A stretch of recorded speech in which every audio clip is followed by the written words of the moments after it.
할렐루야. 오늘도 새벽을 깨우셔서 함께 나와 은혜 받기를 사모하며 나온 여러분들을 주님의 이름으로 사랑하고 축복합니다. 지난 말씀이었죠. 이 여호수아를 세우는 과정에서 이 모세의 순종. 여러분들은 하나님 말씀을 따라 순종하는 삶을 사시다 오셨나요? 아멘. 감사합니다. 그렇게 늘 말씀 따라 순종하는 삶을 살아내는 저와 여러분들이 되었으면 좋겠습니다. 이스라엘이 제2차 인구조사를 통하여 군대 소집을 끝내고 여호수아를 새로운 지도자로 맞아들이는 등 이 약속의 땅을 정복할 준비가 끝났을 때 하나님께서 제사 규정에 관한 율법을 주신 장면이 바로 오늘의 내용인데요. 이 율법이 날마다 이스라엘과 하나님 사이의 교제를 유지시키고 또한 하나님의 백성으로서 하나님을 섬기게 하는 역할을 하였습니다. 이 제사를 설명하기에 앞서 우리가 다시 한번 2절을 함께 읽어보겠습니다. 오늘 본문 2절 시작.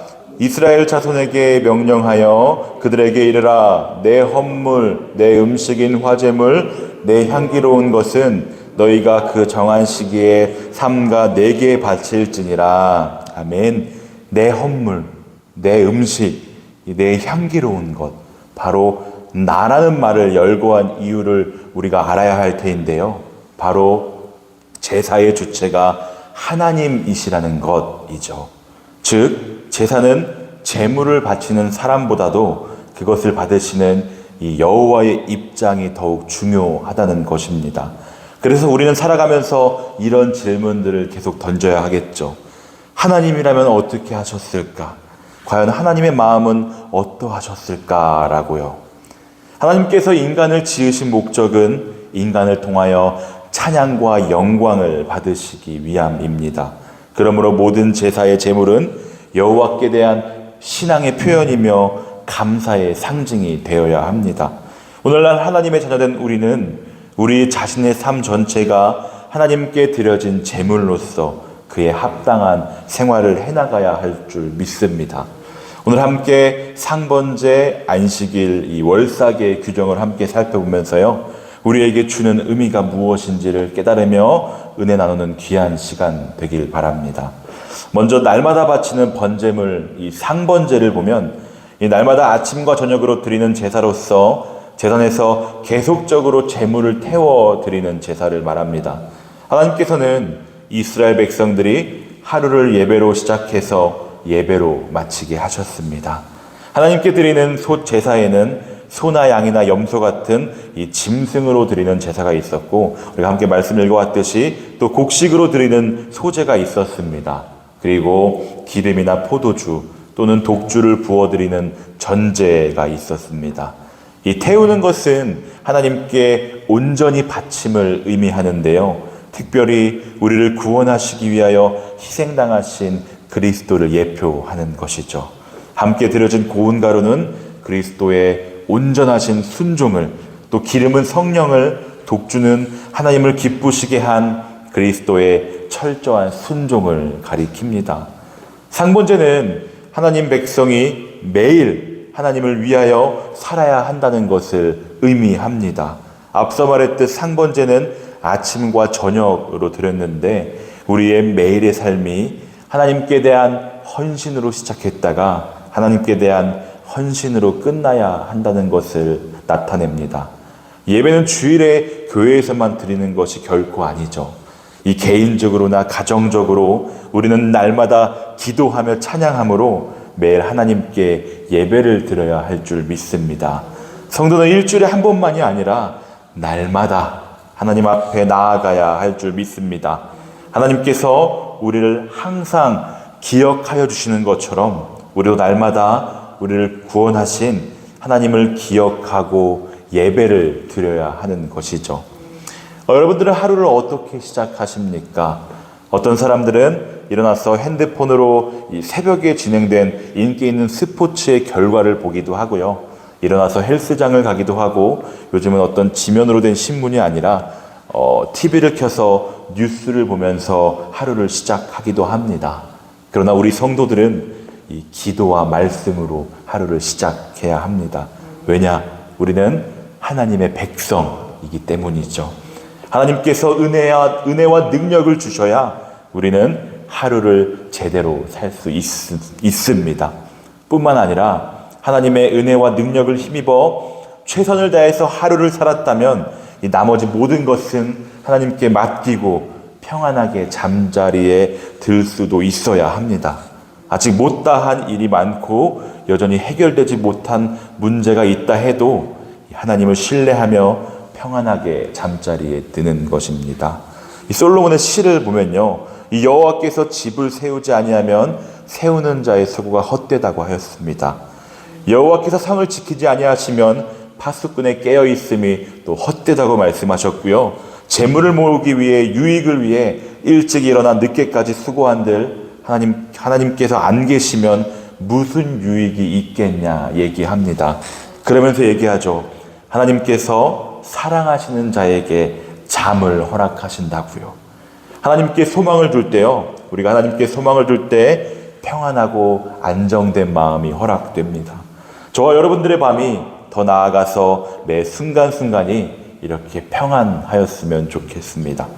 우리 함께 이번엔 9절에서 10절 읽어보겠습니다. 9절에서 10절 시작.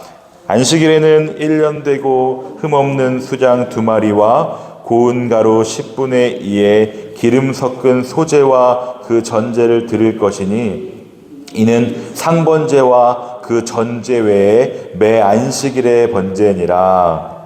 아멘. 10절이죠. 상번제와 그 전제 외에 매 안식일에 번제니라. 이렇게 안식일에는 평일보다 배 이상의 제물을 드렸습니다. 안식일은 하나님께 예배드리는 특별한 날이므로 다른 날보다 예배하기를 더욱 힘써야 했습니다. 하나님께서는 하나님 백성들이 특별히 하나님을 만나며 하나님께 예배하도록 안식일을 제정하셨습니다. 안식일은 육신의 일을 중단하고 하나님께 나아가 경배하며 은혜를 힘입는 날이었습니다. 이것이 얼마나 중요했던지 안식일을 범하는 자는 죽임을 당했습니다.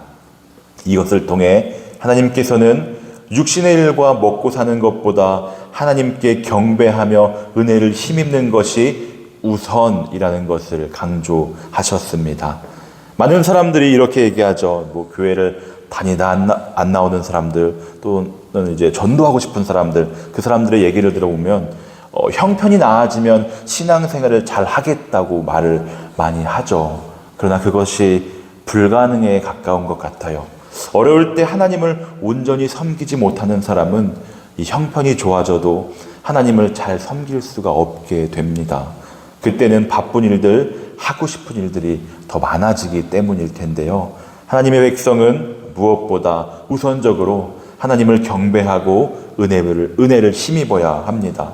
그렇게 하면 하나님께서 모든 것을 더해 주신다고 약속하셨죠. 그런즉 너희는 먼저 그의 나라와 그의 의를 구하라. 그리하면 이 모든 것을 너희에게 더하시리라. 아멘. 이렇게 예수님의 부활을 기념하며 안식일이 주일로 바뀌었는데 주일이란 단순히 쉬는 날이 아닙니다. 우리는 주일을 더욱 경건하게 하나님만을 전적으로 섬기는 날로 구별하여 지켜야 할 줄 믿습니다. 그리고 이날에 주시는 은혜를 힘입어서 또다시 한 주를 살아갈 힘을 얻는 것이죠. 네. 마지막으로 초하루는 달이 시작되는 날인데 우리가 드리는 월삭이죠. 하나님께 모든 것을 다스리신다는 사실을 기억하며 감사하는 절기로 지켰습니다. 매월 초하루를 지키는 것은 하나님께서 이 달도 다스리신다는 것을 기억하며 하나님을 더욱 의지하는 것을 나타냅니다. 이렇게 초하루에는 안식일보다 더 많은 제물을 드렸고요. 우리가 마지막으로 15절을 함께 읽어보겠습니다. 15절 시작. 또 상번제와 그 전제 외에 수정소 한 마리를 속죄제로 여호와께 드릴 것입니다. 아멘. 이 수정소 한 마리를 속죄제로 함께 드리도록 규정하고 있어요. 이처럼 월삭에 이 번제물 외에 속죄 제물을 함께 드린다는 것은 이 월삭이 헌신을 다짐하는 날일 뿐만 아니라 지난달에 지은 죄를 속량하는 날이기도 했음을 보여주고 있는 것인데요. 또 한편으로는 하나님께 대한 헌신에는 반드시 죄 씻음이 동반되어야 함을 안 해줍니다. 우리의 헌신이 아무리 크고 귀하다 할지라도 그 헌신을 담아드리는 우리가 죄로 인해 더럽다면요, 하나님은 결코 우리의 헌신을 받지 않으신다는 것을 기억하셨으면 좋겠습니다. 우리의 몸과 마음을 깨끗하게 준비해야 합니다. 그리고 몸과 마음을 정성껏 하나님께 드려야 할 줄 믿습니다.